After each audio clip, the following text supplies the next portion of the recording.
আসসালামু আলাইকুম। আমি মাহি বি চৌধুরী। আজ আমি একটি খুব গুরুত্বপূর্ণ বিষয় নিয়ে কথা বলতে চাই, গাজীপুর ৬ আসনের মনোনয়ন নিয়ে।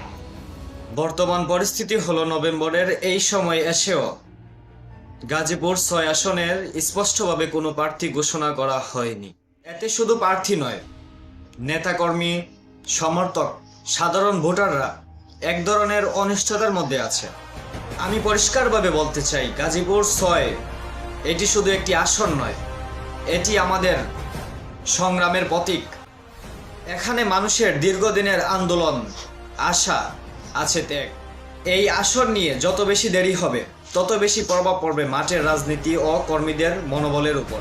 আমাদের দাবি সরল, দ্রুত স্পষ্টতা দিন। গাজীপুর ৬-এর মানুষকে আর অপেক্ষায় রাখেন না।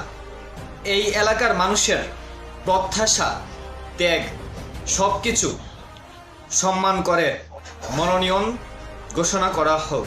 গণতন্ত্রের পথে আছি, সংগ্রামের পথে আছি, আর এই গাজীপুর ৬ সংগ্রামের এক বড় প্রতীক।